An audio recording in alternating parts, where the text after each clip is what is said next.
Digital ভাবি দেবরের প্রশংসা শোনে, আর ভাবি যদি মুমিনা হইতো, আমিনা হইতো, আবেদা সালেহা হইতো, জায়দা হইতো, নেককার দিনদার রহিমা হইতো, দেখে বলতো কুল্লিল মুমিনিনা ইয়াগুদ্দুনা মিন আবসারিহিম। আল্লাহ বলেছেন মুমিন পুরুষের দৃষ্টি থাকবে নিচের দিকে। আমাকে দেখার অধিকার তোর ভাইয়ের আছে, তোর জন্য আমাকে দেখা জায়েজ নাই। এই মুহূর্তে ঘর থেকে বের হয়ে যা। এটা হলো নেককার ভাবির কথা। দূর হয়ে যা, তোর মতো দেবর লাগবে না।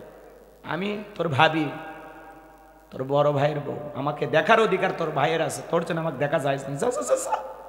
দেখবেন ভাই যখন বিদেশে থাকে, এলাকায় দেবরের আমদানি কমে না বাড়ে।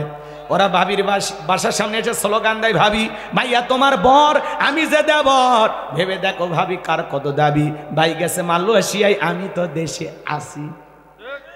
সুযোগ পাইলে ভাবির ঘরে ঢুকে গল্প করে, দেখে বলে ভাবি আপনার চেহারার দিকে তাকাইলে মনে হয় না আপনি 2 বাচ্চার মা, মনে হয় আপনি এখনো কলেজের ছাত্রী। কথা কয় না কেন? এক ডাইলগে ভাবি কাবু। কয় তুমি এত ভাবলে করে বলো আমার চেহারার প্রশংসা করো, তোমার ভাই তো আমাকে দেখতেই পারে না। কয় ভাইয়ের কি সেই চোখ আসে? ভালোবাসতে গেলে চোখ লাগে। কথা কন ঠিক কি না? মা বোন যারা বসে আছে না, মা পর্দার আড়াল থেকে শুনে যান, মা 2টা পুরুষ হইতে দূরত্ব বজায় রেখে চলবেন। একটা হলো দেবর, আর একটা হলো দুলা ভাই। এরা হলো মৃত্যু তুল্য, এরা হলো বিষাক্ত সাপের চাইতে ভয়ঙ্কর। কথা কয় না? সব দোষ কিন্তু শাশুড়ির। কেন শোনেন, জামাই যখন বাড়িতে আসছে, নাস্তার প্লেট রেডি কইরা, খাবার রেডি কইরা, যুবতী 14 বছর 16 বছরের মেয়েটাকে বলে, মা যা জামাইকে দিয়ে আয়। আপনারাই বলেন তো বাজান, এই যে 14 বছর 16 বছরের যুবতী শালী দুলা ভাইয়ের সামনে যাওয়া কি জায়েজ? জোরে কয় না। আপনাকে সবারই শালী আছে, করছেন নাকি? ভয় লাগতেছে? আপনার এখনো শালী আছে? কি কয় মারে, ওটা শালী আছে।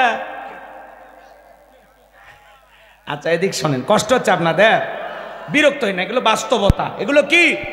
আর যদি বলেন বলবো একটু ঘরের কথা বলতেছি, বুঝেননি? ঘরে ঢুকছে, এবার শুনে যান। লিল্লাহি তাকবীর।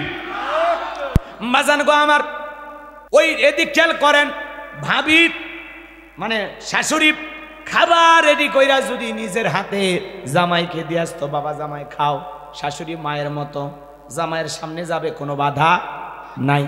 যাই বললো, বাবা আমার মেয়েটা কেমন আছে, আমার নাতনি কেমন আছে, তোমার দিনকাল কেমন যাচ্ছে, ব্যবসা বাণিজ্য কেমন হচ্ছে, বাবা চেহারা শুকে যাচ্ছে, একটু নিজের যত্ন নিও। শাশুড়ি মায়ের মতো 2টা গল্পও করবে, 2টা ডাল ভাত খাওয়াবে। কথা কন ঠিক কি না? শাশুড়ি জামাইয়ের সামনে যাবে, দেখা করবে, এটা জায়েজ। কথা কন না কেন? এক বাসের ড্রাইভার মহিলা, চাই নাই বাড়ি, মহিলা বাস চালায়, চেহারাটা দেখতে সুন্দর, যুবকেরা পাগল হয়ে গেছে। ওই মহিলার ছবি এখন ইউটিউব ইন্টারনেটের মাধ্যমে ভাইরাল করে দিচ্ছে। বাসের ড্রাইভার মহিলা ভাইরাল। কথা কয় না কে?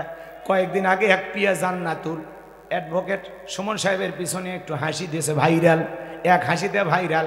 এখন ওই মহিলার পাগল হয়ে গেছে যুবকরা, কয় জাতির ক্রাশ। পরে এখন ক্রাশ না, কয়েকটা বাচ্চার মাও। কথা কয় না? এই হলো যুবকদের অবস্থা। মহিলা বাসের ড্রাইভার বাস চালায়, দেখতে সুন্দর, যুবকেরা তার ছবি পোস্ট করে বলতেছে, আরে জীবনে এরকম একটা ড্রাইভার দরকার। কথা কয় না?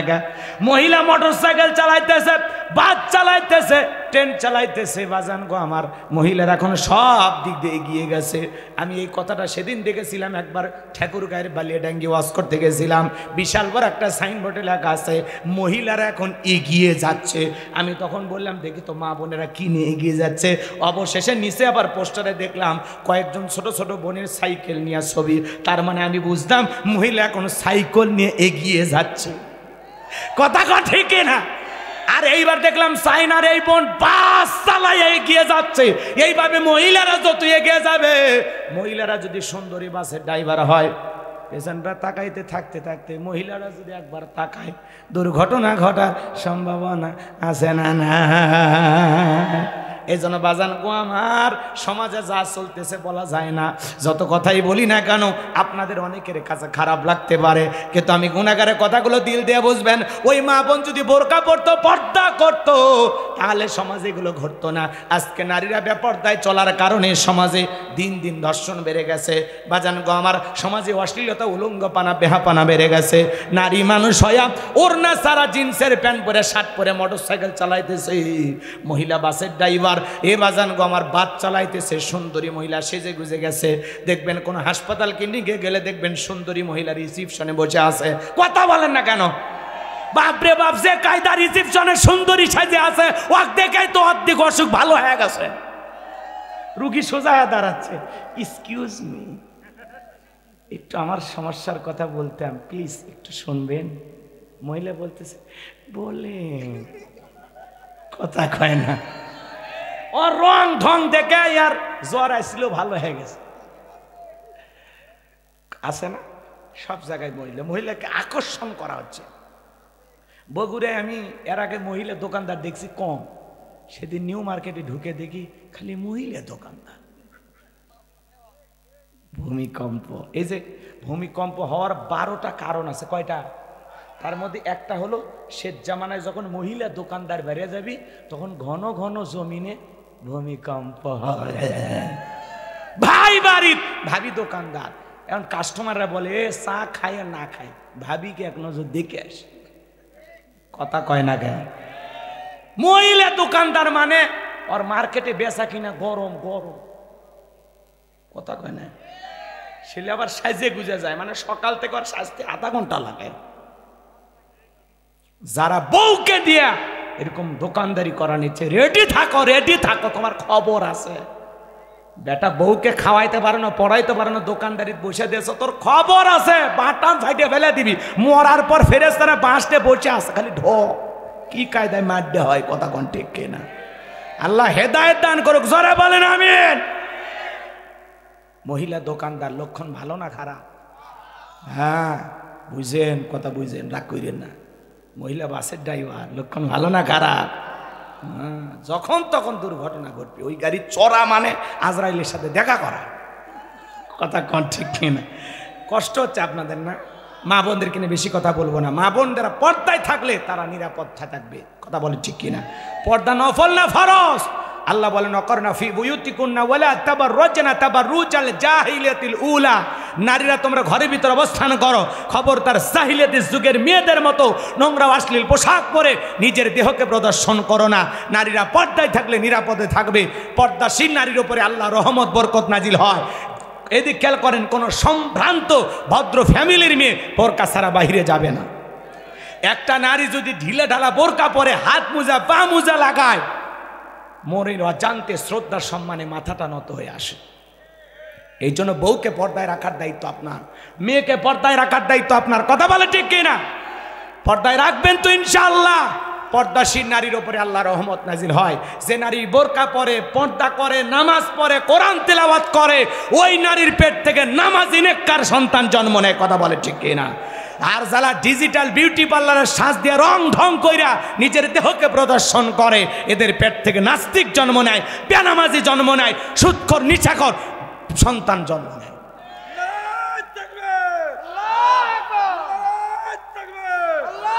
আল্লাহ যেন মা বোনদেরকে পর্দায় রাখার তৌফিক দান করেন। জোরে বলেন আমিন।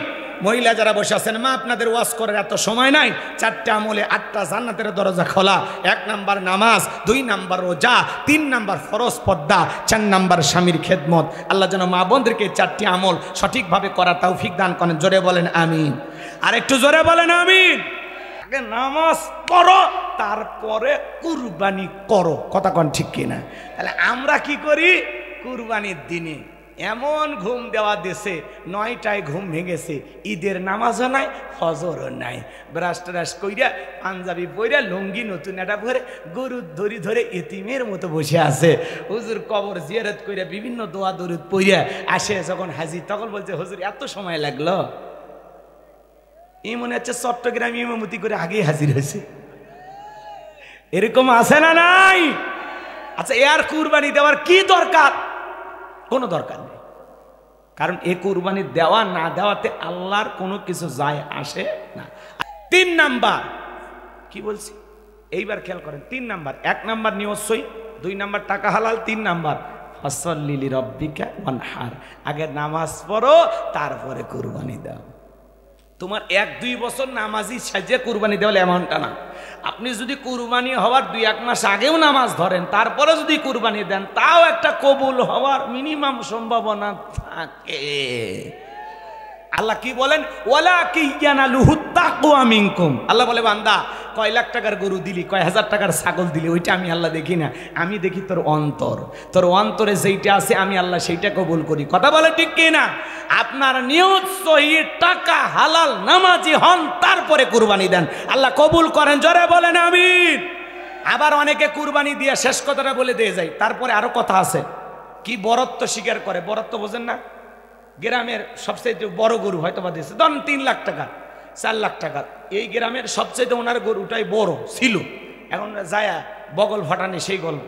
হ্যাঁ রে ভাই, এই গ্রামের সেরা কুরবানি প্রত্যেক বছর আমি দিই, এত বড় কলজা কার আসে? আচ্ছা ওই বড় দেওয়ার লাভ আছে? তার মানে কি তার অহংকার চলে আসছে যে গ্রামের সেরা দিব, সবাই জানে জানে উমুকের ডা সেরা। এর নিয়ত ভেজাল, মাসাঙ্গে বসে চা স্টলে বসে ওই গল্পই করতেছে। প্রত্যেক বছর গ্রামের বড় কুরবানি দিয়ে, এত বড় কলজা কারণ নাই তো, উমুকের টাকা বেশি আছে আমার চাইতে, থাকলে কি হবে, অন্তর নাই, কথা কয় না। তো এরকম যেন অহমিকা না করি, এরকম গল্প গুজাবে যেন লিপ্ত না হয়। আল্লাহ যেন সবাইকে সঠিক বুঝদান করেন। জোরে বলুন আমিন।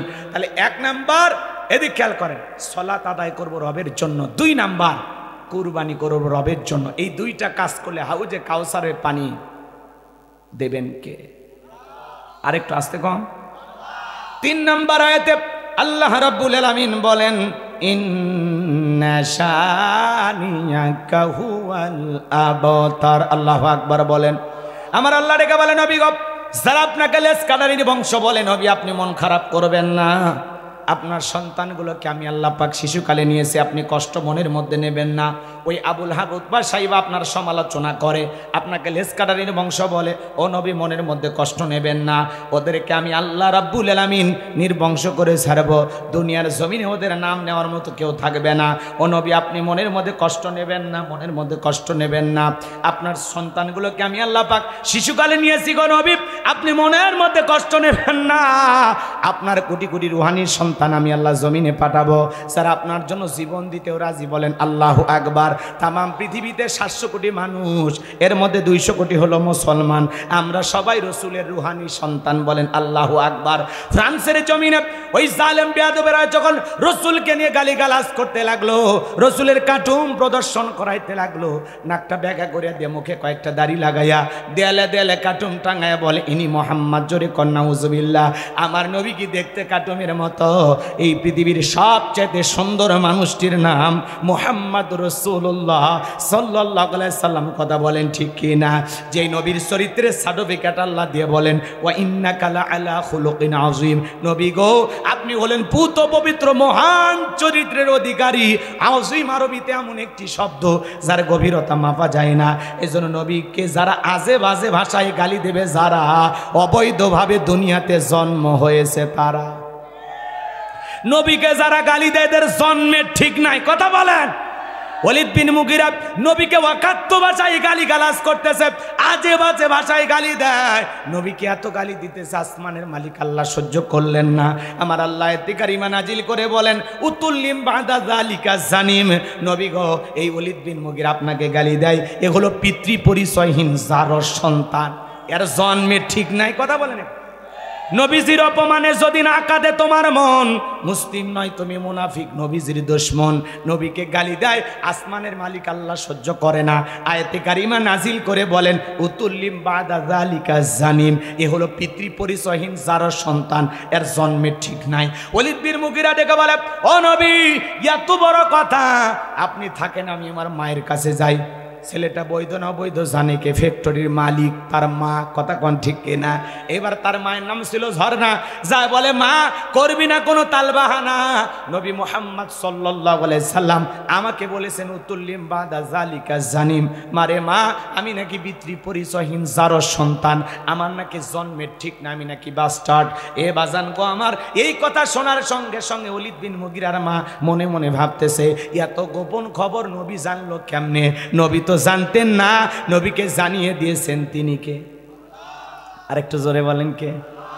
ওলীদ বিন মুগীরার মা তখন বলতেছে, বাবা রে, আমার এক পা কবরে চলে গেছে, মিথ্যা বলবো না, এই বয়সে যা বলবো সত্য বলবো। তোর বাবা ব্যবসা বাণিজ্যের কাজে এতটাই ব্যস্ত, তোর বাবা ব্যবসা চেনে, টাকা চেনে, তোর মায়ের মন চেনে না। আমার ভাইয়েরা, ওলীদ বিন মুগীরার মা তখন বলতেছে, বাবারে, তোর বাবা আমার খবর নেয় না, আমার কাছে আসে না, ভালোবাসে না। বাড়ির আশেপাশে তোর চাচা ঘুরু ঘুরু করতেছিল, যারে দিয়া মনের ভালোবাসার বিনিময় করেছিলাম, যার ফলে তোর জন্ম হয়েছে। নবী যে তত্ত্ব দিয়েছে 100% সত্য। তাহলে ওলীদ বিন মুগীরা নবীকে গালি দিয়েছিল, এ যেমন জারজ সন্তান। বাজান গো আমার, আজও পৃথিবীর জমিনে বিশ্ব নবীকে কটূক্তি করে বাজে মন্তব্য করিয়া যারা অকাত্য ভাষায় গালিগালাজ করবে, মনে রাখবেন নবীকে গালি দিবে যারা অবৈধভাবে দুনিয়াতে জন্ম হয়েছে তারা। কোন নাস্তিক, কোন বেঈমান যদি রসুলকে গালি দেয়, আমরা চুপ করে থাকবো না। কথা বলে না কেন? তুমি আমার বাপকে গালি দেওয়া সহ্য করব, মারে গালি দেওয়া সহ্য করব, আমারে গালি দেওয়া সহ্য করব, আমার দলকে গালি দেওয়া সহ্য করব, কিন্তু বিশ্বনবী হলেন আমাদের কলিজার টুকরা নবী। নবী কেনে যদি কোনো নাস্তিক, কোনো বেঈমান, কোনো রামবাম অকাত্য ভাষায় গালিগালাজ দেয়, কুরুচিপূর্ণ মন্তব্য করে, বাজে ভাষায় নবীকে খাটো করে, নবীর সম্মান নিয়ে কুরুচিপূর্ণ মন্তব্য করে, ওই সমস্ত নাস্তিক বেঈমানদের ধইরা ওদের বুকের ওপরে চইরা জিহ্বার টান দিয়ে ছিঁড়ে কুকুরকে খাওয়াইতে কারা কারা রাজি? দুই হাত তুলে দেখা।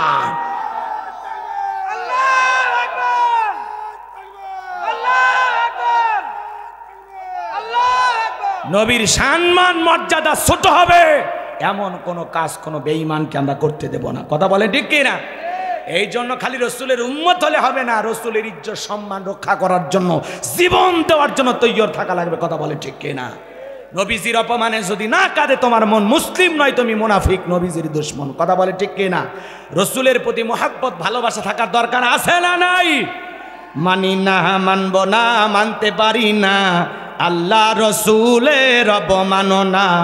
মানি না, মানব না, মানতে পারি না, আল্লাহ রসুলের অবমাননা।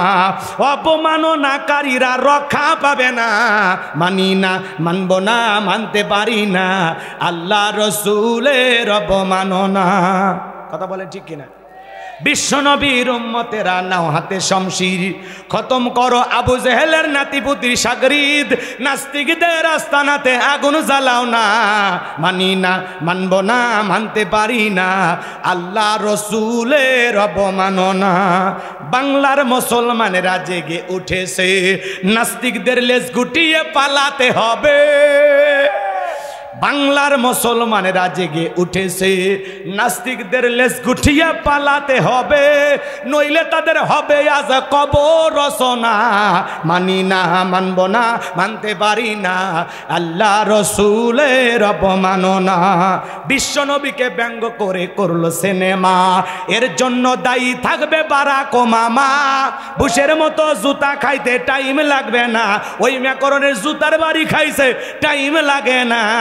মানি না, মানব না, মানতে পারি না, আল্লাহ রসুলের অবমাননা। মানি না, মানব না, মানতে পারি না, আল্লাহর কোরআনের অবমাননা। মানি না, মানব না, মানতে পারি না, আলেম ওলামার অবমাননা। কথা বলে ঠিক কিনা? তাহলে এদিক খেয়াল করেন, ফ্রান্সের লোকেরা কেন গালি দিল? পৃথিবীর 228টা রাষ্ট্র নিয়ে গবেষণা করা হলো, অবশেষে তথ্য বেরিয়ে আসলো ফ্রান্সের মহিলারা বিয়ের আগেই বাচ্চা জন্ম দেয়। এই জন্য ওরা মাঝে মাঝে রসুলকে গালি দেয়, কারণ ওই দেশের অধিকাংশ বাচ্চারা বাবার পরিচয় ছাড়াই দুনিয়াতে আসছে, এই জন্য তাদেরকে বাস্টার্ড বলে ঘোষণা করা হলো। কথা বলেন ঠিক কি না? এই জন্য মনে রাখবেন, নবীকে গালি দেবে যারা, দুনিয়াতে অবৈধভাবে পাপ ছাড়াই জন্ম হয়েছে তারা। কথা বলেন ঠিক কি না? নাইবে রাসূল আলেম ওলামাদেরকে গালি দেবে যারা, এরাও অবৈধ জারর সন্তান। কথা বলেন ঠিক কি না? আলেমদের পক্ষে, নবী রাসূলের পক্ষে থাকতে রাজি আছেন তো ইনশাআল্লাহ? আর একবার হাত তুলে দেখেন কারা কারা রাজি। লিল্লাহি তাকবীর। আল্লাহ যেন কোরআন সুন্নাহ দিয়ে জীবনটা সাজানোর তৌফিক দান করেন। একটু জোরে বলেন আমিন। হাত নামান ভাই, অনেক কথা বাকি আছে, অনেক কথা বাকি আছে। আর কথা না বাড়াই ভাইয়া, 12টা বার হয়ে গেছে। দোয়া করে দিই, যত বলবো ততই ভালো লাগবে। খারাপ লাগতেছে? শোনেন, ধানের মধ্যে পাতান থাকবে। মসজিদের কাজের জন্য দেখেন আবু রায়হান ভাই কলিজা ভালো মানুষ, বাপের সম্পদ আছে, তো ওরা গরিব মানুষ। তারপরে দোয়া করেন। আমার একটা মাদ্রাসা আছে, দোয়া করবেন না? মাদ্রাসা আছে, ওই মাদ্রাসার পাশে আমি আজকে আবার নতুন করে শুরু করছি মানবতার দেয়াল। কি কথা কয় না? মানবতার দেয়াল। তার মানে এখানে আপনার অপ্রয়োজনীয় জিনিসগুলো রেখে যাবেন, আবার যার যেটা প্রয়োজন নিয়ে যাবেন। এগুলো ভালো না? কথা কয় না? তো আমি আজকে আমাদের বাসার যে কাপড় চোপড় যা ছিল, হ্যাঁ, প্রায় অনেকগুলো কাপড় রেখে দিছি। আমি সন্ধ্যের পরে যা দেখি একটাও নাই, সব নিয়ে গেছে। আলহামদুলিল্লাহ। কম এই যে ভালো কাজ, মানুষের কল্যাণ হোক, মানুষের উপকারে কাজে লাগুক, এই জন্য দেখেন আমার মাদ্রাসার পাঁচিরের সামনে আমি রেখে রাখছি মানবতার দেয়াল। যার যেটা প্রয়োজন রেখে যান, যার যেটা প্রয়োজন নিয়ে যান। কথা বোঝেন? এভাবে ইনশাল্লাহ আস্তে আস্তে ভালো কাজে অংশগ্রহণ করা লাগবে। এখানে মানে পুরুষদের কাপড় রাখতে পারেন, নারীদের কাপড় রাখতে পারেন, ছোট বাচ্চাদের কাপড় রাখতে পারেন। মসজিদের এক সাইডে এক দেয়ালে আপনি লিখে রাখলেন মানবতার দেয়াল। ছোট ছোট পুরাতন কাপড় ছোট বাচ্চাদের, বয়স্ক মানুষদের রেখে গেলেন, যার যেটা মন চায় নিয়ে যাবেন। কাউকে কাপড় দিতে গেলে পুরাতন, হ্যাঁ নতুন দেওয়ার পুরাতন দিচ্ছে, কিন্তু ওইভাবে মানুষ নিয়ে যাবে, টিটকেরিও মারবে না, ঠাট্টাও বিদ্রুপ করবে না, যার যেটা পছন্দ হয়েছে নিয়ে চলে যাবে। কথা বলেন ঠিক কিনা? তো এই মানবতার দেয়াল করাই আপনারা খুশি না বেজার? তো আমার জন্য দোয়া করবেন, আল্লাহ কবুল করেন। জোরে বলেন আমি। তো রসুলের ছেলে সন্তানগুলো কেন জীবিত থাকলো না? আমি যদি এই বিষয়টা বলতে চাই, কমপক্ষে আরো আধা ঘন্টা ওয়াজ করেন। কথা কয় না? না না, এত করার সুযোগ নেই। শোনেন, 1 নাম্বার, এই দুনিয়াতে নবীর ছেলে নবী হয়েছে। বাবা ইয়াকুব নবী, বাবা ছেলে ইউসুফ নবী। বাবা নবী দাউদ, ছেলে নবী সুলাইমান। আল্লাহু আকবার বলেন। বাবা ইব্রাহিম পয়গাম্বার, ছেলে ইসমাইল ইসহাক পয়গাম্বার। আল্লাহু আকবার বলেন। তো বিশ্ব নবী হলেন শেষ নবী, খাতামান নবিয়্যিন। তিনি হলেন শেষ নবী, আখিরি নবী। তারপরে দুনিয়াতে আর কেউ নবী আসবে? কথা বলেন না কেন? রসুল এসেছেন মানে নবুয়তের দরজায় আল্লাহ তাআলা সিলগালা করে দিয়েছে। রসুলের পরে দুনিয়াতে আর কোন নবী আসবে? আপনার আমার নবী হলেন শেষ নবী, শেষ পয়গাম্বার। আর আমরা হলাম শেষ পয়গাম্বারের শেষ উম্মত। তিনি হলেন আখিরি পয়গাম্বার, আমরা হলাম আখিরি উম্মত। কথা বলেন ঠিক কি না? কিন্তু আমাদের আবেগ কম না বেশি? নবীর ছেলে নবী হবে না, ঠিক আছে, কিন্তু নবীর মতো অথবা নবীর সমমর্যাদায় মানুষ যদি তাকে মানা শুরু করে, কথা কয় না কেন? বাপ্পি ছেলে মারা, মানে বাপ মারা গেছে, এখন ছেলে কি হয়েছে? গদ্দিনী শিল্পী। বাবা পীর, ছেলে হয়েছে পীর জাদা। কথা কয় না? সমাজে এরকম আছে না নাই? মানে বাপ মারা গেছে, এখন ছেলে আলেম হইলেও পীর, দাড়ি থাকলেও পীর, দাড়ি ছাড়া হলেও পীর। সমাজে আছে না নাই? এ কথা কয় নাকি আপনারা? এই যে পীরের নামে ভণ্ডামি আমাদের সমাজে আছে না নাই? এই যে বগুড়া মহস্থান, আপনারা নাম শোনেননি? শাহ সুলতান বলখি রহমতুল্লাহ আলাই সাহিত্য আছেন, আলহামদুলিল্লাহ ভালো। তিনি এসেছেন, কথা বলেন না কেন? ইসলামের প্রচার প্রসার করেছেন। ওনার অনেক লম্বা ইতিহাস, ওটা বলতে গেলে আধা ঘন্টা লাগবে, ওইদিকে যাচ্ছি না আমি। তাহলে তিনি এসেছেন এলাকাকে আলোকিত করার জন্য। এখন তার মাজারের পাশে শেষ বৈশাখে আজকে গাজার আসর বসে গেছে ওরস শরীফের নাম নিয়ে। কথা বলেন ঠিক কিনা? বাংলাদেশের বিভিন্ন এলাকার সাধু সন্ন্যাসীরা, পাগল পাগলিরা, তালা বাবা, সালা বাবা, গামছা বাবারা এই বগুড়ার মস্তানে হাজির হয়ে গেছে বৈশাখের শেষ মেলায়। পাগল পাগলি হয়ে সব তালে তাল মিলে গাঁজা খাইতেছে, গাঁজা আর কলকিতে টান মারতেছে। কথা কন ঠিক কিনা? আজকে মাজারগুলো হয়ে গেছে গাঁজা খাওয়ার নিরাপদ জায়গা। এমন কায়দায় গাঁজার কলকিতে টান মেরে ধুয়ে ছেড়ে দেয়, রাস্তায় প্রশাসনের লোক দাঁড়িয়ে থাকলে মনে হয় যে ওরসের রান্না চলতেছে। কথা কয় না? এই গাঁজা মদ খাইয়া মাতাল হইয়া বৈশাখ মাসের শেষ বুধবার একটু বৃষ্টি হয়েছে, তখন রাস্তা একটু ভাঙ্গা ছিল, বাজান গর্তের ভিতরে পানি আটকে আছে, এত খাওয়া খাইছে মাথা লোট হয়ে গেছে, ওই রাস্তার গর্তের পানি দেখা এখন বলতেছি এত বড় নদী পার হব কেমনে। মানুষ তখন বলতেছে পাগলা এটা নদী না রে, এটা রাস্তার গর্তের পানি। কয় না আমি নদীতে নামবো না। আছে না নাই, গাঁজা খায়া পাগল হয়ে যায়, গাঁজা খায়া মুজদারি লাল বানাইছে, টর্চ লাইট মেরে মুখ কই খুঁজে পাওয়া যায় না, বগলের চুল দিয়ে বেরি বাড়ি হয়েছে, ওর সুন্দরবনে আসলে বান্দরবনে কি অবস্থা। এরকম ভণ্ড আছে না নাই, পাগল পাগলি ছুটিছে, দরবেশ বাবা, লালু বাবা, কালু বাবা, তালা বাবা, সালা বাবা, গামছা বাবা, বাপরে বাপ কত বাবা, পিস্তল বাবা আছে না নাই, লাল কাপড় পরিয়ে বাপরে বাপ এমন কায়দায় ভাব নিয়ে বসে মা পড়তে পারে না, সূরা ফাতিহা সহি করে পড়তে পারে না, এও নাকি পীর। 30 বছর গোসল করে না, নাম দিয়েছে সাধু বাবা, পাটার মতো শরীর গন্ধ করে, কাছে যাবার সুযোগ নাই, এই ভণ্ডদের কাছে যায়, আর এরা গাঁজা আর কলকিতে টান মারে আর কয় গুরু গাঞ্জা বানাইলে কি দিয়া, দুনিয়াতে এত কিছু বানাইছে ওইটা জানতে মনে চায় না, গাঁজা কি দিয়ে বানাইছে শুনতে চায়। আছে না নাই? আরে বাপ, গাঁজার কলকি টান মেরে গান গায়ে দেখেন, কয় ধরো কলকি মারো টান, গাঞ্জা বাবার আসে কান, মরিয়া গেলে সঙ্গে কিছুই যাবে না ইল বাবা। আরে ভণ্ড কি ধাক্কা দেখেন, গাঁজা খাইয়া মোজদারি লাল বানাইয়া ল্যাংটা হয়ে নাচতেছে, আর কয় সবকিছু সারিয়া তোরা বাবার চরণ ধর, আয়না বসাইয়া দে তোর কলবের ভিতর বাবারে। এমন কায়দায় কলব ধাক্কা মেরেছে, মানে কলব ফাটিয়ে চার মাথাত গেছে, কত কন্যা ঘে। এরকম ভণ্ড আছে না নাই? আজকে ওরস শরীফের নাম দিয়া গাঁজা খাওয়ার মেলা, কথা কয় না নারী পাগল দিওয়ানা হয়েছি, মুর্শিদেরই প্রেমে পড়েছি। স্বামীর প্রেমে পড়ে না, কার প্রেমে পড়ছে? এর কপাল ভালো না খারাপ? আর মুর্শিদ জাহান নামে যাবে, ওরে জাহান নামে নিয়ে যাবে, কথা কোন ঠিক কিনা? এত ভণ্ড পীর বের হয়েছে যাদের দরবারে কোনো নামাজ নাই, কয় সিজদার মতো একটা সিজদা দিবি জান্নাত পার হয়ে জাহান নামের গর্তে পড়বি। আছে না নাই? বোঝেন নাই মনে হয়, বোঝেন নাই।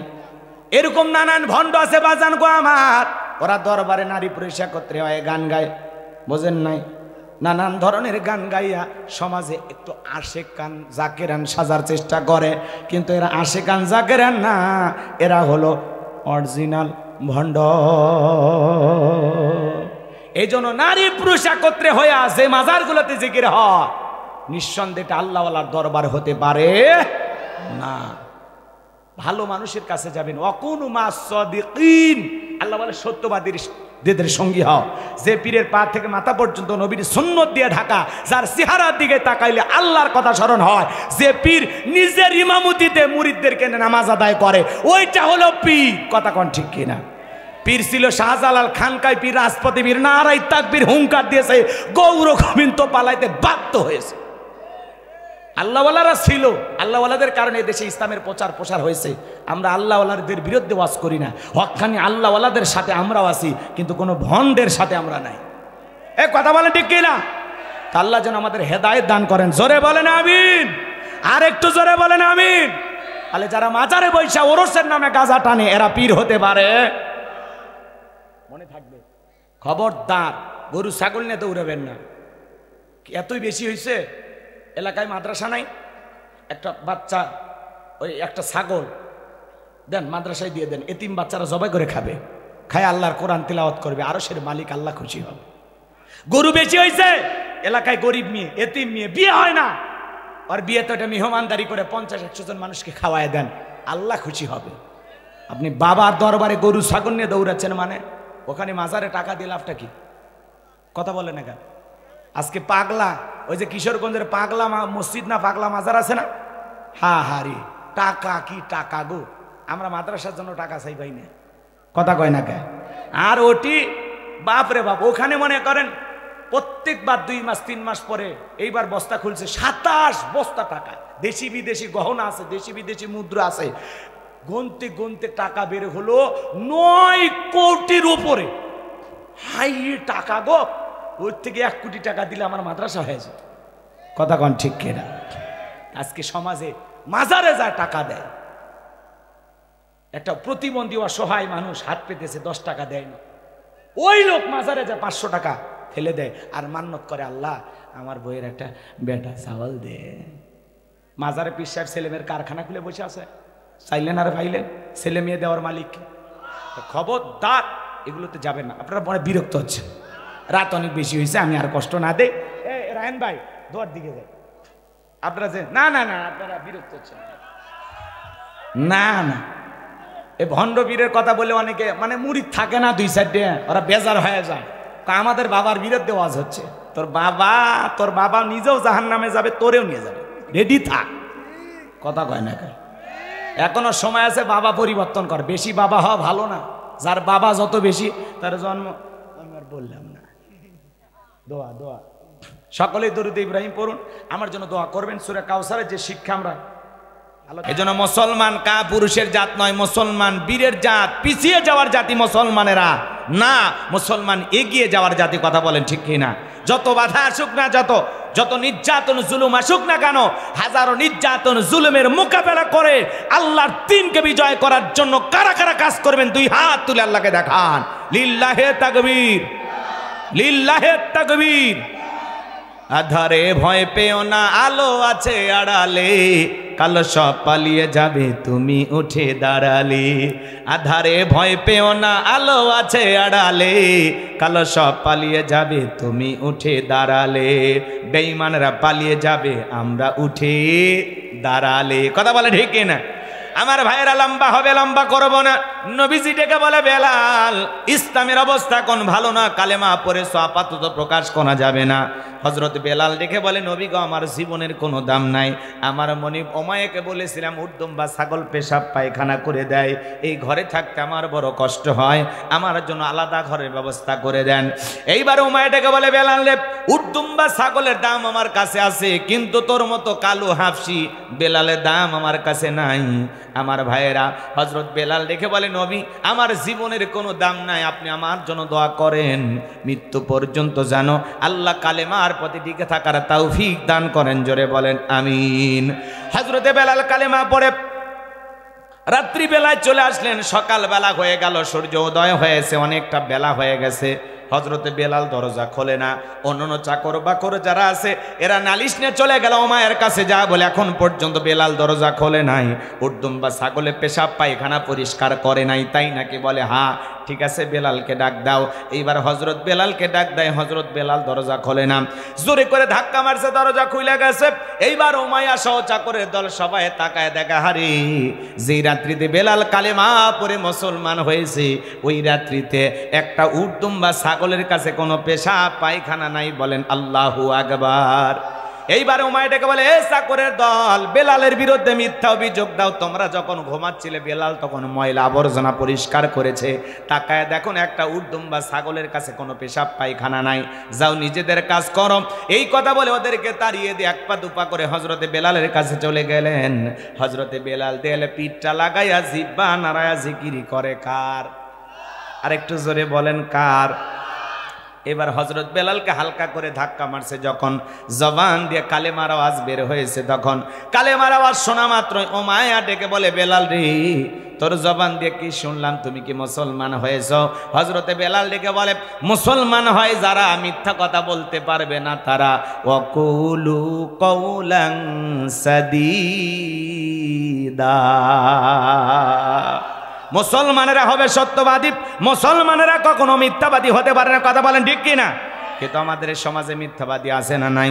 মিথ্যা কথা বলে সকালবেলা নাস্তা করে, দুপুরে লাঞ্চ করে, রাতে ডিনার করে, ভরা পেটে মিথ্যা, খালি পেটে মিথ্যা। মিথ্যা বলতে বলতে চেহারা বেঁকা হয়ে গেছে, 1 পা কবরে ঢুকে গেছে, এরপরও মিথ্যা বলা ছাড়ে না।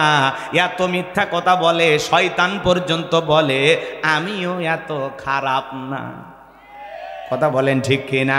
এই জন্য মুসলমানেরা কখনো মিথ্যাবাদী হতে পারে, মুসলমানেরা হবে সত্যবাদী। এইবার ওমাইয়াকে বলে, বেলাল রে উর্দুম বা ছাগলের মালিক বানায় দেব, থাকার জন্য ভালো ঘর বাড়ির ব্যবস্থা করে দেব। হযরত বেলাল ডেকে বলে, ওমাইয়া দুনিয়ার কোনো পার্থিব সম্পদের বিনিময়ে বেলাল তার ঈমান বিক্রি করবে না। বলেন আল্লাহু আকবার। এইবার উমাইর ডেকে বলে আমার কথা না শুনলে বড় নেতা আবু জেহেলকে খবর দিব।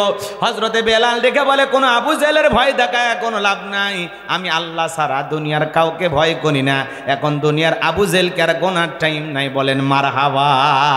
এইবার উমাইয়া এক দৌড়ে চলে গেল আবু জেহেলের বাড়িতে, যা বলে নেতা সংবাদ খুব খারাপ, আমার বাড়ির কৃতদাস বেলাল কালেমা পড়ে মুসলমান হয়েছে, তাই নাকি? বলে হ্যাঁ, যাও আমি আসতেছি। আবু জেহেলের একটা বিশেষ বাহিনী ছিল, ক্যাডার মাস্তান ছিল, সঙ্গপাঙ্গ ছিল, যাদের কাজই হলো নতুন নতুন কালেমা পড়ে মুসলমান হবে যারা, তাদের উপর নির্যাতন জুলুমের স্টিম রোলার চালাইতো। তাহলে আবু জেহেলের একটা বিশেষ বাহিনী ছিল যাদের কাজই হলো মুসলমানের রক্ত নিয়ে খেলা করা। আজও তামাম পৃথিবীতে জালেমদের বিশেষ একটা বাহিনী আছে যাদের কাজে হলো টুপিওয়ালা দাড়িওয়ালা ইমানদার আল্লাহওয়ালাদের রক্ত নিয়ে খেলা করা। কথা বলেন না কেন? আজকে তামাম পৃথিবীতে তাকায় দেখেন জালেমদের বিশেষ একটা বাহিনী আছে যাদের কাজই হলো মুসলমানদের কষ্ট দেওয়া, যাদের কাজই হলো ইমানদার আল্লাহওয়ালাদের উপরে জুলুম করা। কথা বলেন ঠিক কিনা? আবু জেহেল নাই, এর মুরিদ আছে। কথা কয় না? কষ্ট হচ্ছে আপনাদের? এ বাজান গো আমার ভালো করে বোঝার চেষ্টা করবেন। এইবার আবু জেহেল তার ক্যাডার মাস্তান সাঙ্গ পাঙ্গ বিশাল বাহিনী নিয়ে উমাইয়ের বাড়িতে হাজির হয়ে গেল। এইবার বেলালকে ডাকতে, বেলাল এদিকে আয়। হযরতে বেলাল যখন কাছে চলে আসলেন ডেকে বলে আবু জেহেল রে, আমি তোরে পার্সোনাল ভাবে মোহাব্বত করি, তোর ওপর বিশেষ নজর ভালোবাসা আছে বেলাল, তুমি যদি চাও উটদুম্বা ছাগলের মালিক বানায় দেব, থাকার জন্য ভালো ঘর বাড়ি ব্যবস্থা করে দেব, ব্যবসা বাণিজ্য যদি করতে চাও দিরহাম টাকা পয়সা যা লাগে সব দিয়ে দেব। ও বেলাল তুমি চাইতে দেরি, আমরা দিতে দেরি করব না। এত বড় লোভনীয় প্রস্তাব হযরত বেলালকে দেওয়ার পরে হযরত বেলাল ডেকে বলে আবু জেহেল রে, দুনিয়ার সব সম্পদ যদি বেলালকে দিতে চাও, দুনিয়ার সব সম্পদ ছাড়তে রাজি, বিশ্ব নবীর কালেমা ছাড়তে রাজি নাই, বলেন আল্লাহু আকবার। বেলালের মতো যারা খাঁটি ইমানদার এরা টাকার কাছে বিক্রি হয় না, কিন্তু মুনাফিক মার্কা মুসলমান যারা টাকার কাছে বিক্রি হয়, তারা টাকা যেই দিকে ফতুয়া সেই দিকে। টাকা পাইলে বাতিলের ৫টা গোলাম হয়। কথা বলেন? ইসলামের পক্ষে যাক আর বিপক্ষে যাক, টাকা পাইলেই খুশি। টাকা যেই দিকে আর ফতুয়ার ঝড় সেই দিকে। আছে না এক শ্রেণীর মানুষ টাকার কাছে বিক্রি হয়ে গেছে। অবৈধ জিনিসকে বৈধ বলে, বৈধ জিনিসকে অবৈধ বলে, ভালো মানুষটাকে কালো বলে, কালো মানুষটাকে ভালো বলে, রাতকে দিন বানায়, দিনকে রাত বানায়। টাকা যেই দিকে ওদের ফতুয়ার দৌড় সেই দিকে। কথা বলেন ঠিক না? রাগ কইরেন না, রাগ কইরেন না, কথাগুলো দিল দিয়ে বুঝবেন, অন্তর দিয়ে ভাববেন যে আসলে কি বলতেছি, কি বুঝাইতে চাচ্ছে। সব কথা তো খোলাসা করা যায় না। কথা বলেন না কেন? ভাসুরের নাম জানি, মুখে আনা যায় না তো। কষ্ট হচ্ছে আপনাদের? আমার ভাইরা যে কথা বলতে চাচ্ছিলাম হৃদয়ের কান পেতে কথাগুলো শুনে যান। হযরতে বেলাল ডেকে বলে আবু জেহেল রে, দুনিয়ার সব সম্পদ যদি দিতে চাও, দুনিয়ার সব সম্পদ ছাড়তে রাজি, বিশ্ব নবীর কালেমা ছাড়তে রাজি নাই। এইবার আবু জেহেল ডেকে বলে বেলাল, সোজা আঙ্গুলে ঘিউ না উঠলে আঙ্গুলে একটু বাঁকা করা লাগবে। যুবকদেরকে লেলে দিল, বেলালকে চাবুক দিয়ে পিটাও। চাবুক দিয়ে পিটাইতে পিটাইতে কালো চামড়াগুলো ফেটে রক্ত ঝরতেছে। এরা যত জোরে চাবুক মারে, বেলাল তত জোরে আল্লাহর নামের জিকির করে। এবার আবু জেহেল ডেকে বলে বেলাল, মারতে মারতে কালো চামড়াগুলো ফেটে রক্ত ঝরতেছে, এরপরে কেউ নবী মুহাম্মদ সাল্লাল্লাহু আলাইহি সাল্লামের কালেমা ছাড়বি না। হযরতে বেলাল ডেকে বলে আবু জেহেল রে, মারতে মারতে যদি মেরেও ফেলে দাও, জীবন দিতে রাজি, নবীজির কালেমা ছাড়তে রাজি নাই, বলেন সুবহানাল্লাহ। আমার ভাইরা ভালো করে বোঝার চেষ্টা করবেন। এইবার আবু জেহেল ডেকে বলে বেলাল, এভাবে পিটাইলে হবে না, এই যুবকের দল পায়ে রশি লাগাও। হযরতে বেলালের পায়ে রশি লাগায়া আরবের উত্তপ্ত গরম বালি, চাল দিলে মুড়ি হয়ে যায় এত গরম বালি। এই যে কিছুদিন আগে সূর্যের তাপ, বলে হুজুর দোয়া করেন বৃষ্টি বৃষ্টি, এখন আবার আল্লাহ বৃষ্টি দিলে বলে হুজুর ধান পেকে গেছে, একটু বলেন দোয়া করেন বৃষ্টি যেন না আসে। তাহলে আমরা যাবো কোন দিকে? কয়েকদিন আগে বৃষ্টির জন্য নামাজ পড়ায় নিলেন, দোয়া করায় নিলেন, এখন আবার বৃষ্টি দিলে সমস্যা আছে না নাই? তারপরে আসমানের মালিকের যেটা ফয়সালা সেইটা মেনে নিতে হবে। আল্লাহ দেয় সূর্যের তাপ, কারণটা কি? কারণটা কি? আল্লাহ বুঝাই বান্দা পাপ বাইরে গেছে, আমি দিচ্ছি তাপ। তোর পাপ বাইরে গেছে, পাপ কমায় দে, আমি আল্লাহ গরম কমায় দেব। সমাজে উলঙ্গপানা, বেহাপানা, অশ্লীলতা, জিনা, ব্যভিচারী, চুরি, হত্যা, লুণ্ঠন, খুন, ধর্ষণ, এমন কোন অপরাধ নাই যা বাংলার জমিনে হইতেছে না, পৃথিবীবাসীতে হইতেছে না। কথা বলেন ঠিক কিনা? কথা কয় না কে? সমাজে অপরাধ আছে না নাই? কম না বেশি? এ বাজান গো আমার, আমাদের পাপ বাইরে গেছে, এই জন্য আল্লাহ একটু তাপ বাড়াইছে। আল্লাহ বলে এখন তাপ কমাইতে চাইলে পাপ কমা। কথা কন ঠিক কিনা? এই জন্য বাজান গো আমার, আমরা আবার পাপ কমানোর চিন্তা বাদ দিয়া আমরা এখন রোদের মধ্যে ডিম ভাজা ভিডিও করতেছি। দেখেন আপনারা ডিম ভাজতেছি, আর একজন আবার দেখবেন ওই টিনের চালে ডিম ভাজতেছে, নিচে থেকে আর একজন গ্যাস চুলা জ্বালায় রাখছে। আর একজন যায় আবার দেখে কিরে গ্যাস চুলা আবার নিচে টিন ভাজতেছে ভিডিও, ও যায় আবার চাপে ধরে বলে ভাই দেখেন এগুলো মিথ্যা, রোদের তাপে ডিম ভাজতেছে না, নিচে গ্যাসের চুলা জ্বালায় রাখছে। কথা বলেন না কেন? কত বাটপারি, কত সিটারি সমাজে আছে না নাই? আপনারাই বলেন, সূর্যের তাপ যতই হোক বাজান, ওই জায়গায় কি আসলে ডিম ভাজা সম্ভব? কথা কন না কেন? তাহলে যত লোক ডিম ভাজির ভিডিও বানাইছে সব সিটারি বাটপারি। কথা কন ঠিক কিনা? এগুলো ধোকা দিয়া বোকা বানায়। এই সমাজে যা চলতেছে, কেউ ডিম ভাজতেছে, কেউ আবার পিস গুলে যাইতেছে, হাতের থেলা দিয়ে তুলতেছে, এটা মানা যায়, ওটা দেখা যাচ্ছে বাস্তব। কথা কন ঠিক কিনা? এই জন্য বাজান গো আমার, আমরা এগুলো রং তামাশা করবো না, হাসি ঠাট্টা বিদ্রুপ করবো না। আল্লাহ যদি কখনো আযাব আর গজব দেয়, বুঝে নেওয়া লাগবে আমাদের পাপের কারণে সব হচ্ছে। আল্লাহ তাআলা সূরা রুমের 41 নম্বর আয়াতে বলেন, বান্দা জলে স্থলে যত বিপর্যয় ঘটে সব তোমাদের দুই হাতের কামাই। আমি আল্লাহ কেন দেই? এগুলো দ্বারা সতর্ক করি, বান্দা বাঁকা পথে চলিস না, সোজা পথে চল। বান্দার গুনাহ করিস না, ফিরে আয়। কথা বলেন। আমি আল্লাহ একটু মাঝে মাঝে ভূমিকম্প দিয়া, একটু রোদের তাপ দিয়া, একটু গরম দিয়া, একটু ঘূর্ণিঝড় দিয়া, মাঝে মাঝে বন্যা দিয়া, বিপদ মুসিবত দিয়ে বুঝায় যে আমি আল্লাহ আছি, ভুলে যাস না। যে আল্লাহ বিশাল বড় বটরের গাছটা ফেলাইতে পারে, তোর ভাঙ্গা বাড়িটা ফেলাইয়া চাপা দিয়ে মারতে পারে, কিন্তু মারি না কেন? আমি আল্লাহর দয়া বেশি বিধায় সোজা হয়ে যা। কথা কন ঠিক কিনা? আর আমরা সোজা না হয়ে বাঁকা আরো বেশি হই। আল্লাহ যেন আমাদের হেদায়েত দান করেন। একটু জোরে বলেন আমিন। কষ্ট হচ্ছে আপনাদের। এ বাজান গো আমার, লম্বা হবে, লম্বা করব না। এইবার বাজান গো আমার, হযরত বেলালের পায়ে রশি লাগায় আরবের গরম বালিতে শেষরায় না ঘোরা গেলো, বাবলা গাছের কাটা গুলো জিব্বার ভিতরে পেরেকের মতো মারা গেলো। এরপরে বিকেল বেলা নিয়ে এসে বলে, বেলাল চাবুক দিয়ে পিটাইলাম, পায়ে রশি লাগায় নিয়ে ঘুরলাম, এত নির্যাতন জুলুম তোর উপরে করা হলো, এরপরে কি নবী মুহাম্মদ সাল্লাল্লাহু আলাইহি সাল্লামের কালিমা ছাড়বি না? হযরতে বেলাল দেখে বলে, আবু জেলে রে, মারতে মারতে যদি মেরে ফেলে দাও, বেলালের নিঃশ্বাস থাকবে যতদিন, বেলাল ইসলামের প্রতি টিকে থাকবে ততদিন। বলেন আল্লাহু আকবার। এইবার যুবকদেরকে বলল, পায়ের রশি লাগাইলাম, চাবুক দিয়ে পিটাইলাম, বাবলা গাছের কাটাগুলো জিব্বার ভিতরে মারলা, এরপরে তো বেলালকে থামানো যায় না। যাও সবাই মিলে একটা বড় পাথর নিয়ে আসো। কয়েকজন যুবক মিলে বিশাল বড় একটা পাথর নিয়ে আসা হযরতে বেলালের বুকের উপরে চাপায় দেওয়া হলো। আবু জেহেল ভাবলো পাথরে চাপার আঘাতে বেলাল মারা যাবে, এই কথা ভেবে কাফেররা চলে গেল। হযরতে বেলালের বুকের উপরে পাথরের পরে জিব্বা নাড়ায় জিকিরি করে। কার?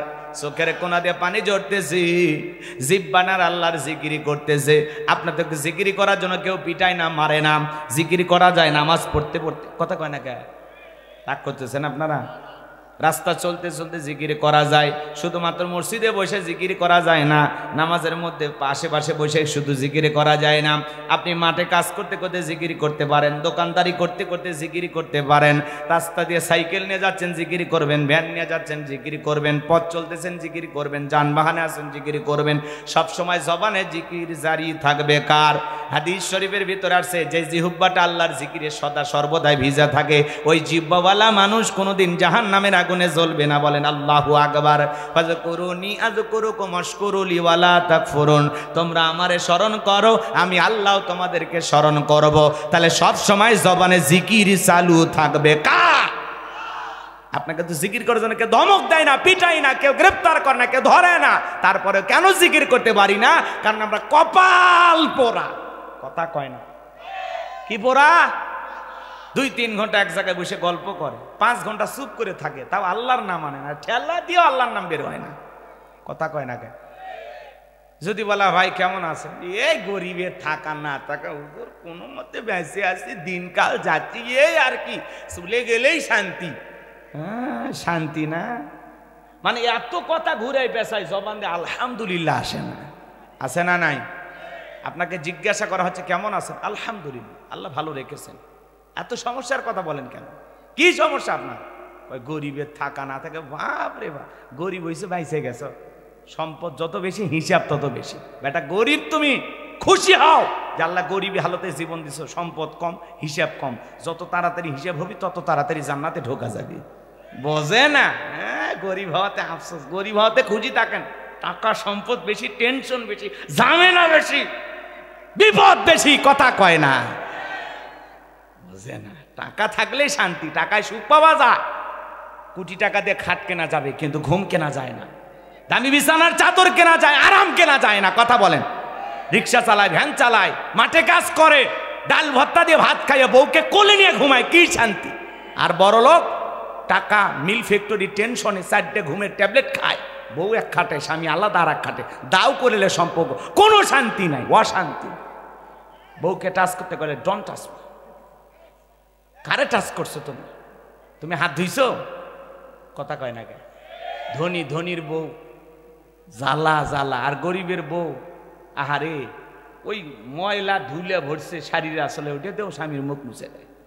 স্বামীও কিছু কয় না, দেখতেছে বালু খরখর করতেছে, কত পাগলি যে সুর দিতেছে, এ বালু কেন, ও যদি কাদাও ভরে দেয় তাও কিছু কয় না, কথা কন ঠিক কিনা? এর নাম ভালোবাসা, এর নাম শান্তি, কথা কন ঠিক কিনা? আর গরিব টাইসালা বাড়ি, একটা চুল পরে থাকলে ওইটা না স্বামী স্ত্রী ঝগড়া লাগে, এই চুল কার, তোর না আমার, তোর না আমার, এই হিসাব করতে হতে রাত কেটে যায়, ঘুম আর হয় না, কথা কন ঠিক কিনা? এই জন্য বাজান গো, মন খারাপ করবেন না, টাকা নাই আলহামদুলিল্লাহ বলেন, কথা কয় না কেন? যত টাকা তত অশান্তি, কথা কন ঠিক কিনা? আল্লাহ যেন আমাদের সবাইকে সঠিক বুঝ দান করেন, জোরে বলেন আমিন। গরিবের সুখ বেশি, গরিবের 2টা নিয়ামত বেশি, একটা হলো খাওয়ার রুচি আর একটা ভালো ঘুম। এতে টেনশন কম, খালি ঘুম আর ঘুম, যেটি শোতে সেটি ঘুম, শুইলেই ঘুম, কথা কয় না ভাই? বিছানাও লাগে না।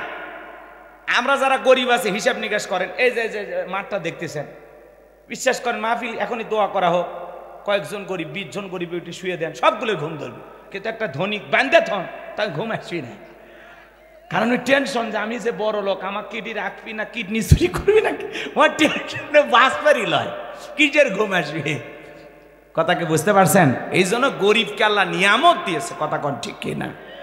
আল্লাহ যেন আমাদের সবাইকে সঠিক বুঝ দান করেন, একটু জোরে বলেন আমিন। বিরক্ত হয়েছেন আমার কথা? তাহলে সবসময় জিকির হবে কার?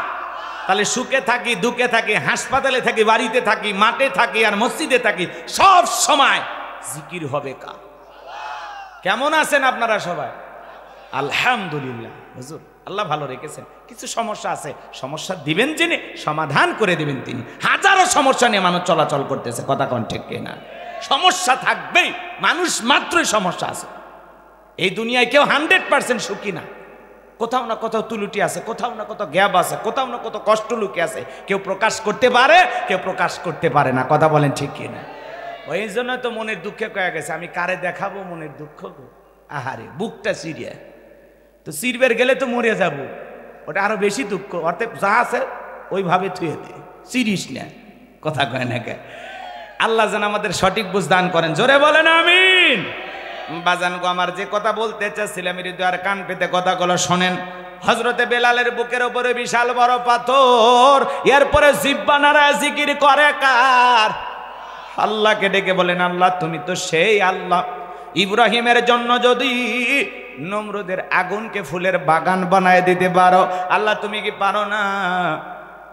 বেলালের বুকের উপরে পাথর থাকার কারণে তোমার মতো মালিকের জিকির করতে বড় কষ্ট হয়, আল্লাহ তুমি কি পারো না বেলালের বুকের পাথরটাকে তুলার মতো নরম বানায় দিতে? হযরতে বেলাল দোয়া করতে দেরি, আসমানের মালিক আল্লাহ দোয়া কবুল করতে দেরি করে নাই, বেলালের বুকের পাথরটাকে আমার আল্লাহ তুলার মতো নরম বানিয়ে দিয়েছেন, বলুন সুবহানাল্লাহ। হযরতে বেলাল আশিকে রাসূল, নবীর পাগল বেলাল। নবী যখন মক্কা নগরীতে পথ চলতো, হযরত বেলাল একবার ডানে যায় একবার বামে যায়। আমার নবী ডেকে বলে, বেলাল বুঝিন একবার ডানে যাও একবার বামে যাও, ব্যাপারটা কি? হযরতে বেলাল ডেকে বলে, নবী গো, আপনি কালেমার দাওয়াত দেন, ইসলামের প্রচার প্রসার করেন, ওই কাফেররা হলো আপনার শত্রু।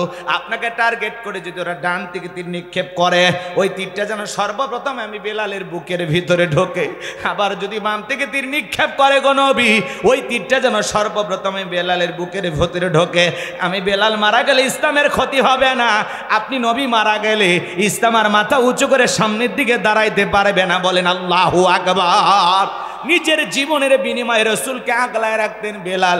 বিশ্বনবী যেদিন ইন্তিকাল করেছিলেন বাজান, ছোট্ট বাচ্চার মতো ফুফিয়ে ফুফিয়ে কান্না করে আর ডেকে বলে, আমি আর জীবনে কোনোদিন আজান দেব না। আমি আজান দেওয়ার পরে নবী ইমামতির মুসল্লায় দাঁড়াবে না, আমি বেলাল আর কোনোদিন আজান দেব না। সাহাবা ইকরাম ডেকে বলে, বেলাল কান্না করো না, কান্না করো না, ভেঙে পড়ো না, একটু ধৈর্য ধারণ করো। হযরত বেলাল কারো কথা শোনে না, ছোট্ট বাচ্চার মতো ফুপিয়ে ফুপিয়ে কান্না করে আর ডেকে বলে, আমি আর মদিনায় থাকবো না, আমি মদিনায় থাকলে আমি পাগল হয়ে যাব। রসুলের সাথে হাজারো স্মৃতি, অলিতে গলিতে আমি আর থাকতে পারবো না। বিশ্বনবী সোমবারের দিন ইন্তিকাল করেছিলেন, তামাম পৃথিবীর উম্মতকে কাঁদিয়ে বুধবারের দিনে দাফন সম্পূর্ণ হয়েছিল। আজও মদিনার সবুজ গম্বুজের নিচে আপনার আমার কলিজার টুকরার নবী শাহিদ।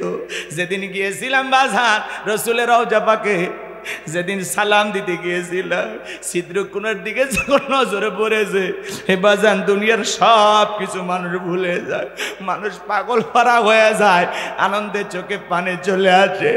এই রোজ আপনার আমার নবী এই সবুজ গম্বুজের নিচে শায়িত, মানুষ পাগল পারা হয়ে যায়, আবেগে অস্থির হয়ে যায়।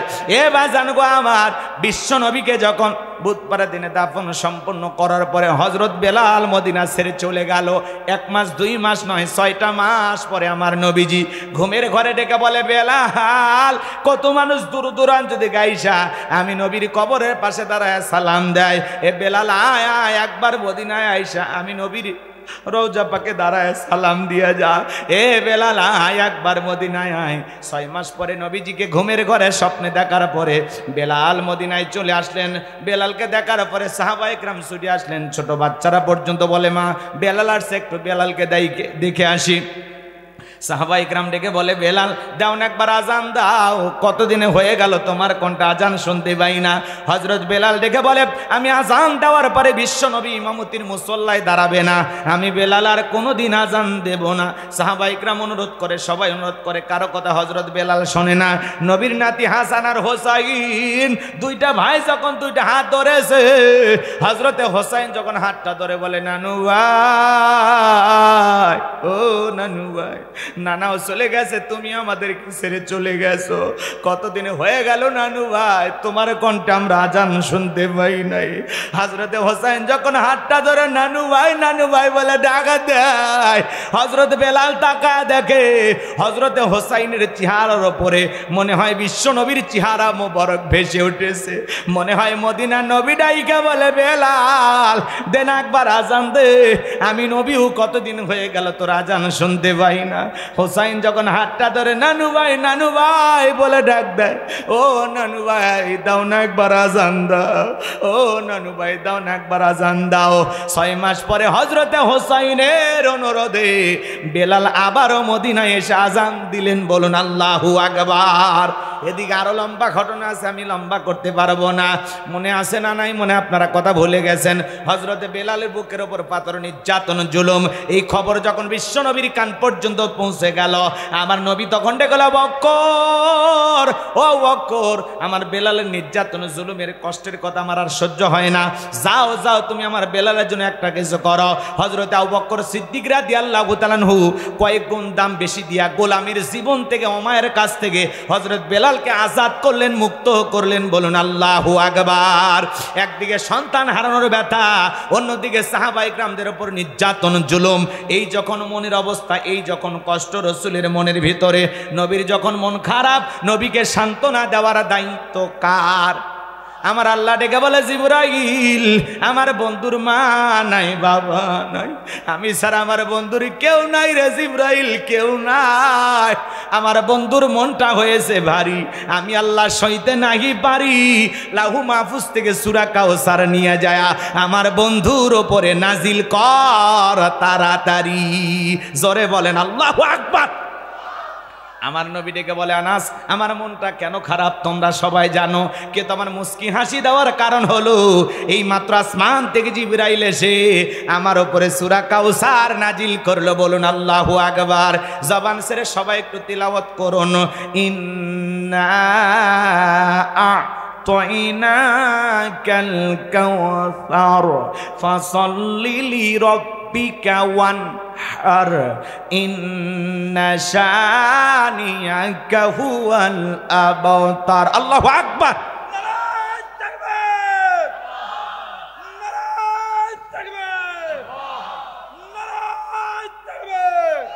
হৃদয়ের কান পেতে কথাগুলো শুনবেন। আল্লাহ রাব্বুল আলামিন বলেন ইন্না আ'তাইনাকাল কাউসার, নিশ্চয়ই আমি আল্লাহ পাক আপনাকে হাউজে কাউসার দান করেছি। বলুন আল্লাহু আকবার। ইন্না আ'তাইনাকাল কাউসার, অবশ্যই আমি আল্লাহ পাক আপনাকে হাউজে কাউসার দান করেছি। বলুন আল্লাহু আকবার। পৃথিবীর অন্য কোন নবী রাসূলকে আল্লাহ রাব্বুল আলামিন হাউজে কাউসার দান করেন নাই, আপনার আমার নবীকে আল্লাহ পাক হাউজে কাউসার দান করেছেন। বলেন আল্লাহু আকবার। এই হাউজে কাউসারের পানি মধুর চাইতে মিষ্টি, দুধের মতো সাদা, পানির চাইতে ক্লিয়ার। কঠিন কিয়ামতের ময়দানে যেদিন কিয়ামত দিবস কায়েম হয়ে যাবে বাজান গো আমার, বিচারের ময়দান যেদিন কায়েম হয়ে যাবে, যেদিন মানুষের জিহ্বা কুকুরের মতো ঝুলে আসবে নাভি পর্যন্ত, জমিন হবে তামার জমিন, সূর্য 6 মাথার উপরে চলে আসবে, মানুষের মাথার মগজ টকবক করে গলবে। যেদিন মা তার সন্তানের পরিচয় দেবে না, ভাই ভাইয়ের পরিচয় দেবে না, স্বামী স্ত্রীর পরিচয় দেবে না, ওই কঠিন কিয়ামতের ময়দানের বিচার দিবস যেদিন কায়েম হয়ে যাবে, ওই বিচার দিবস হবে 50,000 বছরের সমান। ওই কঠিন কিয়ামতের ময়দানে আল্লাহর আরশের ছায়া ছাড়া আর কোনো ছায়া থাকবে না। ওই ছায়ার ভিতরে 7 শ্রেণীর মানুষ আশ্রয় পাবে। 7 শ্রেণীর মানুষকে আল্লাহ পাক ছায়া দান করবেন। ওখানে 7 শ্রেণীর মানুষ যারা ছায়া পাবে, সেখান থেকে তারা কিয়ামতের ময়দানের ফাইনাল খেলা উপভোগ করবে। আল্লাহ রাব্বুল আলামিনের তৈরি করা ওইটা ভিআইপি গ্যালারি। বলুন আল্লাহু আকবার। আমার ভাইরা ভালো করে বোঝার চেষ্টা করবেন। আর নবীজি হাউজে কাউসারের পানি পান করার জন্য দাঁড়িয়ে থাকবেন।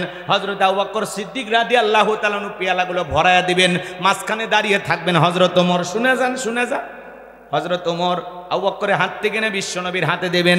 আর নবীজি তার আদরের উম্মতদেরকে খুঁজে খুঁজে হাউজে কাউসারের পানি পান করাবেন। বলুন আল্লাহু আকবার। দলে দলে মানুষ যখন হাউজে কাউসারের পানি পান করার জন্য রসুলের দিকে রওনা করবেন, এক শ্রেণীর মানুষের সামনে আল্লাহ তাআলা পদ্মার আবরণ তৈরি করে দেবেন। আমার আল্লাহ রাব্বুল আলামিন যখন পদ্মার আবরণ তৈরি করে দেবেন, বিশ্বনবী তখন ডেকে বলবেন আল্লাহ আমার হাজার হাজার উম্মতকে আমি দেখতে পাইলাম, কেন জানি এখন সংখ্যায় কম দেখতে পাই, কারণটা কি?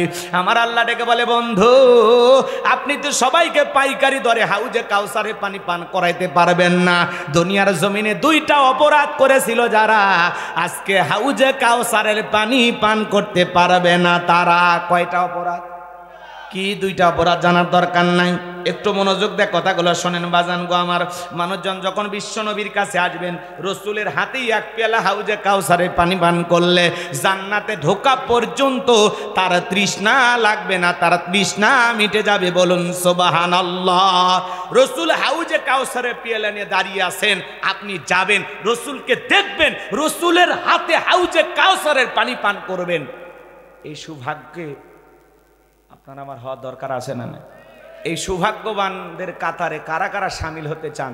কার কার দিলের তামান্না রসুলের হাতে হাউজে কাউসারে পানি পান করবেন? 2টা হাত তুলে মালিককে একটা বার দেখান। ও আল্লাহ তাকায় দেখো, নওগাঁ রানীনগরের মুসলমানেরা রসুলের হাতে হাউজে কাউসারের পেয়ালার পানি পান করতে চায়। আল্লাহ কঠিন কিয়ামতের ময়দানে, আল্লাহ যেদিন তোমার আরশের ছায়া ছাড়া আর কোনো ছায়া থাকবে না, সেদিন তোমার আরশের নিচে ছায়া দান করিও। আর রসুলের হাতে 1 পেয়ালা হাউজে কাউসারের পানি পান করা তৌফিক আমাদেরকে দান করিও। জোরে বলেন আমিন। সেই সৌভাগ্যবান উম্মতদের কাতারে আল্লাহ আমাদের আমাদেরকে শামিল করুন, জোরে বলুন আমিন। রসুলের হাতে এক পেলা হাউজে কাউসারে পানি পান করা তৌফিক আল্লাহ আপনি আমাদেরকে দান করুন, জোরে বলুন আমিন। শেষবারের মতো বলেন আমিন। হাত নামান। রসুলের হাতে হাউজে কাউসারে পানি পান করতে চাইলেই হবে না, কাজ করতে হবে দুইটি। কয়টি?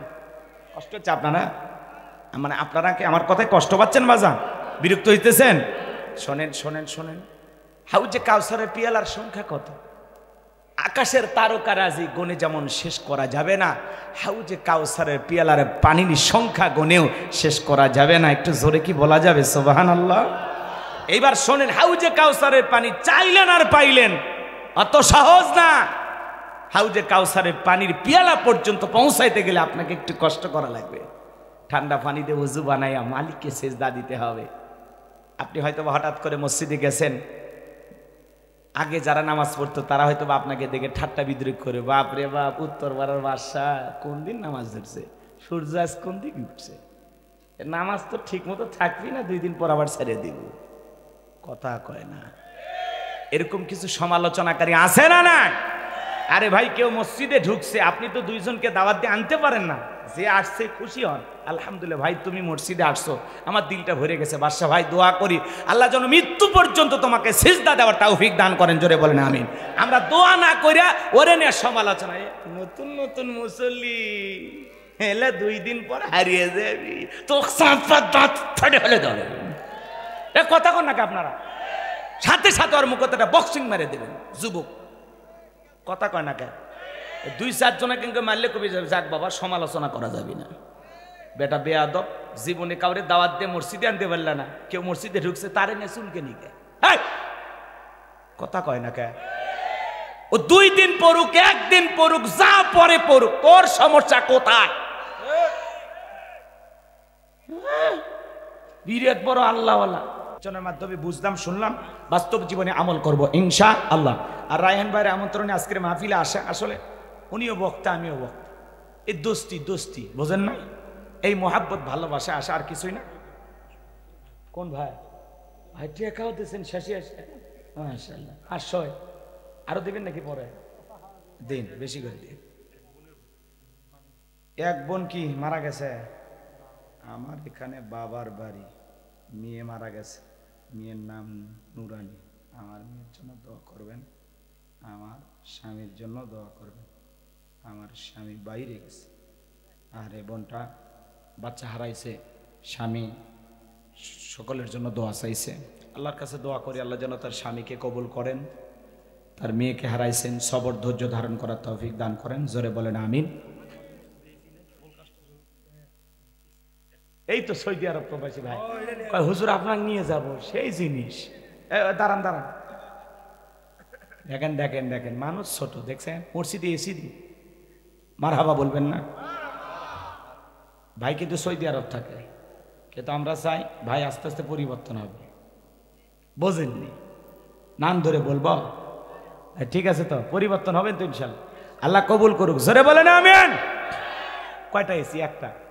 শুরু করে, রায়ান আছে, আরো লোক আছে, হয়ে যাবি, আল্লাহ কবুল করেন, জোরে বলেন আমিন। ভাইয়ের নাম শরীফ ভাই, মাশাআল্লাহ। শরীফ ভাই উনি মসজিদের জন্য একটি এসি দিয়েছেন, আল্লাহ কবুল করেন। মা মারা গেছে, শরীফ ভাইয়ের তার মায়ের জন্য দোয়া করি, আল্লাহ যেন তার মায়ের কবরকে জান্নাতের বাগান বানায় দেন, জোরে বলেন আমিন। ভাই সকলে দরুদ ইব্রাহিম পড়ুন, আল্লাহুম্মা সাল্লি আলা মুহাম্মাদ ওয়া আলা মুহাম্মাদ কামা সাল্লাইতা আলা ইব্রাহিম ওয়া আলা আলি ইব্রাহিম ইন্নাকা হামিদুম মাজিদ। আল্লাহুম্মা বারিক আলা মুহাম্মাদ ওয়া আলা আলি মুহাম্মাদ কামা বারাকতা আলা ইব্রাহিম ওয়া আলা আলি ইব্রাহিম ইন্নাকা হামিদুম মাজিদ। যে কথাগুলো শেষ করতে পারলাম না, একটু দোয়া করেন, রাত অনেক হয়েছে, জুমার রাত তো, আবার জুমার নামাজের ইমামতি আছে, আছেন ব্যস্ততা আছে। আল্লাহুম্মা আমিন। রব্বানা যালামনা আনফুসানা ওয়া ইল্লাম তাগফির লানা ওয়া তারহামনা লানাকুনান্না মিনাল খাসিরিন। রানীনগর পশ্চিম পাড়া পুরাতন জামে মসজিদের উদ্যোগে আজকে বিরাট ইসলামী জলসার সম্মানিত সভাপতি জনাব এইচ.এম. নয়ন খান আল্লাহ কবুল করে নেন। সহ সভাপতি হিসেবে যাদের নাম আছে বীর মুক্তিযোদ্ধা শামসুর রহমান, জনাব আলহাজ মোহাম্মদ আব্দুর রাজ্জাক খান, আল্লাহ তোমার গোলামদের তুমি কবুল করে নাও। প্রধান অতিথি জননেতা অ্যাডভোকেট ওমর ফারুক সুমন সাহেবকে আল্লাহ কবুল করে নেন। রব্বুল আলামিন আজকের মাহফিলে বিশেষ অতিথি হিসেবে যাদের নাম আছে আল্লাহ তোমার গোলামদের তুমি কবুল করে নাও। রব্বুল আলামিন আল্লাহ তাআলা আজকের মাহফিল আমার পূর্বে আলোচনা রেখে ধন্য করেছেন। আমার প্রিয় ভাই শুধু বাংলাদেশ নয়, ভারতীয় আলোচনা করেন, চমৎকার কণ্ঠ, তরুণ আলোচক, আমার কলিজার টুকরা ভাই হযরত মাওলানা এইসে মেহেদী হাসান সিদ্দিকী, তোমার গোলামের কণ্ঠ তুমি সারা বিশ্বের জন্য কবুল করে নাও। তার ইলম যোগ্যতা বাড়ায় দাও, দুনিয়া আখিরাতে আরো ইজ্জত সম্মান বাড়ায় দাও। কথা বলেছেন এই গ্রামের কৃতি সন্তান, আমার অত্যন্ত স্নেহের, অনেক কাছের। দেখা হলে মাহফিল শেষে ফোন দেয়, ভাই কোন জেলা আছেন, কোন এলাকায় আছেন, এমন মোহাব্বত করেন, ভালোবাসেন। আমাকে বলেছেন ভাই আমার গ্রামের একটা মাহফিল একটু করে দেয়া লাগবে। আমি আর না করতে পারি নাই। আমার ভাই এত মোহাব্বত করে, নিজের শরীরের কাপড় খুলে আমার কাপড়ে পরায় দেয়। কয়েকদিন আগে একটা মাহফিলে গিয়ে আমি বলেছিলাম, ভাই তোমার কোটিটা দেখতে সুন্দর। বলা মাত্রই নিজের শরীরের গায়ের এই কোটিটা খুলে আমার গায়ে পরায় দেয়, বলে বড় ভাই আপনি পড়েন। এত মোহাব্বত করেন, ভালোবাসেন এই গ্রামের কৃতি সন্তান, এলাকার মানুষের নয়নমণি হযরত মাওলানা আবু রায়হান। আমার প্রিয় ভাইয়ের কণ্ঠকে তুমি কোরআনের জন্য কবুল করে দাও। আল্লাহ তাআলা তার ইজ্জত সম্মান বাড়ায়া দাও। তার বাবা অন্ধকার কবরে চলে গেছে, হে রব্বুল আলামিন তার বাবার কবরও জান্নাতের বাগান বানায় দাও। তারা 5 ভাই মিলেমিশে এক জায়গায় থাকে। আল্লাহ তাআলা বাড়ির কাজ করতেছে, আল্লাহ তাআলা খায়ের ও বরকত দিয়ে দাও। আল্লাহ মিলেমিশে সকল ভাইকে নিয়ে সারাটা জীবন এভাবে সুন্দর একটা ফ্যামিলি নিয়ে তাদের জীবন ধারণ করার তৌফিক দিয়া দাও রব্বুল আলামিন। আজকের মাহফিল বাস্তবায়ন করতে গিয়ে যারা যেভাবে সহযোগিতা করেছেন, আমার শরীফ ভাই সহ মসজিদের এসি দিতে চাইলেন যে সমস্ত কলিজার টুকরা যুবকেরা, আল্লাহ তাআলা আজকের মাহফিল বাস্তবায়ন করেছেন, প্রত্যেকটা যুবকের ঈমান খালিদ বিন ওলীদের মতো কবুল করে নেন, আমির হামজার মতো ঈমান তাদেরকে দান করেন। আল্লাহ তাদের রোজগারে বরকত দিয়া দেন। যত প্রবাসী ভাইয়েরা দান করেছে আল্লাহ এই দানগুলো কবুল করেন। আজকের মাহফিলে নগদে বাকিতে যত মানুষ টাকা পয়সা দিয়েছে, আমার মা বোনেরা দিয়েছে, আমার আবু রায়হান ভাই 10,000 টাকা দিয়েছে, শরীফ ভাই একটা এসি দিয়েছে। আল্লাহ তাআলা যারা যেভাবে দান করেছে এই সকলের দানগুলো কবুল আর মঞ্জুর করে নাও। এ দানের উসিলা করে কোটি কোটি টাকার মালিক বানায় দাও, দুনিয়া আখিরাত ইজ্জত সম্মান বাড়ায় দাও। আমরা যারা হাত তুলে ধরেছি অনেকের মা নাই, বাবা নাই, এতিম বানায় খবরে চলে। জনম দুঃখিনী মায়ের কথাকে ভোলা যায়, আদরের বাবার কথাকে ভোলা যায়। যে মা 10 মাস 10 দিন গর্ভে থাই গেছে, প্রসবের যাতনা সহ্য করেছে, 2-2.5 বছর বুকের দুধ পান করাইছে, নিজে না খায়া আমাদের মুখে খাবার তুলে দিয়েছে। ওই জনম দুঃখিনী মা চেহারার দিকে তাকায়া বলতো, বাবা সারাদিন কিছুই বুঝি খাও না। কেউ আর ভালোবেসে বলে না, বাবা তুমি কেমন আছো। মায়ের ঘরটা ফাঁকা, বাড়িতে গেলে কলিজাটা খাকা করে, মায়ের মতো মুখখানি আর কাউরে খুঁজে পাওয়া যায় না। যে মা নিঃস্বার্থ ভালোবাসা দিল, যে বাবা মা তার ঘাম পায়ে ফেলাইয়া আমাদেরকে মাদ্রাসায় পড়াইলো, স্কুল কলেজে পড়াইলো, সারাটা জীবন আমাদের জন্য চিন্তা করে গেল। ওই বাবা হারা মা হারা এতিম যারা আজকের মাহফিল থেকে হাত তুলে ধরেছে, ওই জনম দুঃখিনী মা বাবার কবরে আর সবটুকু পৌঁছায় দাও। মা বাবার কবর জান্নাতের বাগান বানায় দাও। রব্বির হামহুমা কামা রব্বায়ানি সগীরা, ওয়া রব্বির হামহুমা কামা রব্বায়ানি সগীরা। আমাদের আত্মীয় স্বজন পাড়া প্রতিবেশী যারা কবরে চলে গেছে, মাফ করে দাও, কবরগুলো জান্নাতের বাগান বানায় দাও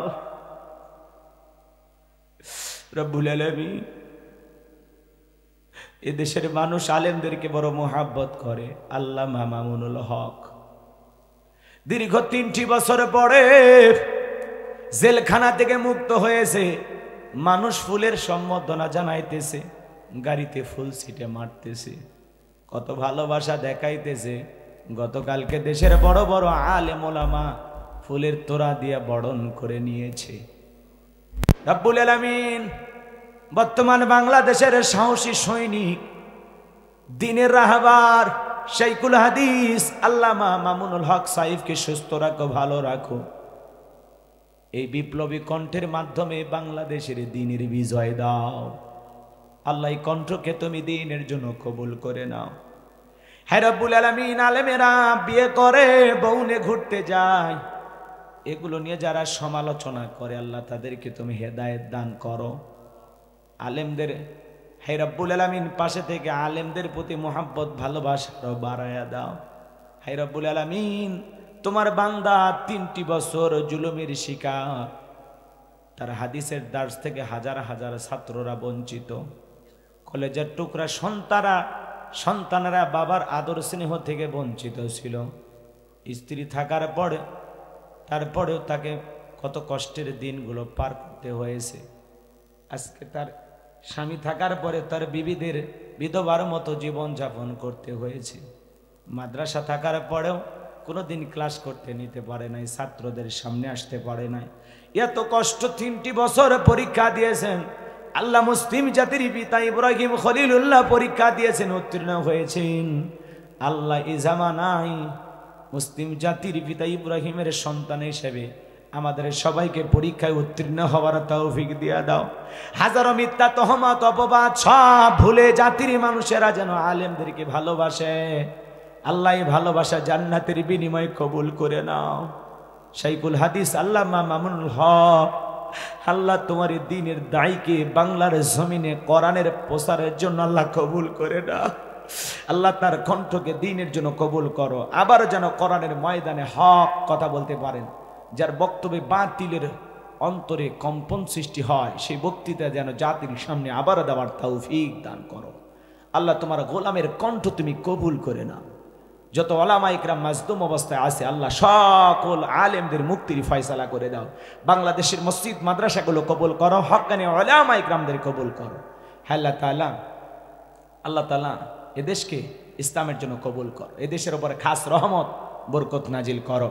দেশি বিদেশি সকল ষড়যন্ত্রের হাত থেকে আমাদের এই প্রিয় মাতৃভূমি বাংলাদেশকে আল্লাহ হেফাজত করো। এদেশের প্রশাসনের ভাইদেরকে ইসলামের বন্ধু বানায় দাও। আল্লাহ এই দেশকে ইসলামের জন্য কবুল করো। আল্লাহ এই দেশকে ইসলামের জন্য কবুল করো। আল্লাহ তাআলা মিডিয়ার ভাইদেরকে ইসলাম প্রচারের সাথে সঠিকভাবে কথাগুলো প্রচার করা তৌফিক দেন। যারা আলেমদের ওয়াজের পাশে নারীদের ছবি লাগায়, আজে বাজে টাইফেল দেয়, আল্লাহ তাআলা এই সমস্ত ভাইদেরকে আপনি হেদায়েত দান করেন, সঠিক বুঝ দান করেন। আলেমদের সম্মান নিয়ে যারা খেলা করে আল্লাহ তাদেরকে আপনি সঠিক বুঝ দান করেন।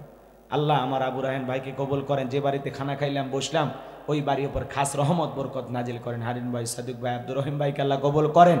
আল্লাহ তাআলা দূর দূরান্ত থেকে যত শ্রোতা ভাইরা ছুটে এসেছেন, মা বোনেরা ছুটে এসেছেন, সবাইকে নিরাপদে বাড়ি পর্যন্ত পৌঁছার তৌফিক দান করুন। সবাইকে আপনার রহমতের চাদরে আবৃত করুন। আল্লাহ ফিলিস্তিনি মুসলমানদেরকে আপনি বিজয় দান করুন। আল্লাহ ফিলিস্তিনি মুসলমানদেরকে আপনি বিজয় দান করুন। আল্লাহ তামাম পৃথিবীর মুসলমানদেরকে আপনি রক্ষা করুন। ইহুদি জাতি এই জালেমদেরকে পরাজিত করে আল্লাহ নিরীহ ফিলিস্তিনি মুসলমানদেরকে আপনি বিজয় দান করুন। আল্লাহ তামাম পৃথিবীর মুসলমানকে ঐক্যবদ্ধ হওয়ার তৌফিক দান করুন। সূরা কাউসার থেকে যে আলোচনা হয়েছে, বক্তা শ্রোতা সবাইকে এ কথাগুলো বাস্তব জীবনে আমল করার তৌফিক দেন। স্থানীয় নেতৃবৃন্দ, প্রশাসনের ভাইরা সহ যারা যেভাবে এই মাহফিলে সহযোগিতা করেছেন সবাইকে আপনি কবুল করেন। আল্লাহ যারা দূরদূরে কষ্ট করে ছুটে এসেছেন, আর যদি কোনোদিন নওগাঁর মুসলমানের সাথে দেখা না হয়, এই মুখগুলো জান্নাতের সিঁড়িতে পরিচয় করায় দিও। আল্লাহ এই মুখগুলো জান্নাতের সিঁড়িতে পরিচয় করায় দিও। আল্লাহ আমার হাসিব ভাইকে কবুল করো। আল্লাহ এসে মেহেদি হাসান সিদ্দিকী ভাইকে আল্লাহ কবুল করো। আমার আবু রায়হান ভাইকে আল্লাহ কবুল করে নাও। আল্লাহ তোমার এই গোলামদের কণ্ঠ তুমি কবুল করে নাও। সুবহান রাব্বিকা রাব্বিল ইজ্জাতি আম্মা ইয়াসিফুন ওয়া সালামুন আলাল মুরসালিন আলহামদুলিল্লাহি রাব্বিল আলামিন। আল্লাহ আমি গুনাহগারের মাদ্রাসাকে কবুল করে নাও। আমার মাদ্রাসায় এতিম গরিব বাচ্চাদের জন্য থাকা, খাওয়া, চিকিৎসা, পোশাক সম্পূর্ণ ফ্রি। 60 জনের মতো আমার মাদ্রাসায় ছাত্র, আমার মাদ্রাসাকে আল্লাহ কবুল করে নাও। মাদ্রাসার পাশাপাশি মসজিদ, গণকবরস্থান বানানোর স্বপ্ন দেখেছি। আল্লাহ তোমার গোলামের স্বপ্নগুলো তুমি পূরণ করে দিও। এটাই যদি জীবনের শেষ মাহফিল হয়, শেষ দোয়া হয়, আল্লাহ তোমার কাছে এতটুকু চাওয়া, জীবনে একটাবার খানায় কাবায় আমাদের সবাইকে কবুল করে নিও। রসুলেরাও যা পাকে দাঁড়িয়ে সালাম দেওয়ার সুযোগ করে দিও। মালাকুল মউত যখন সামনে দাঁড়িয়ে যাবে মৃত্যুর সময় রসুলের চাঁদ মুখখানা দেখতে দেখতে জবানে জারি করে দিও লা ইলাহা ইল্লাল্লাহু মুহাম্মাদুর রাসূলুল্লাহ।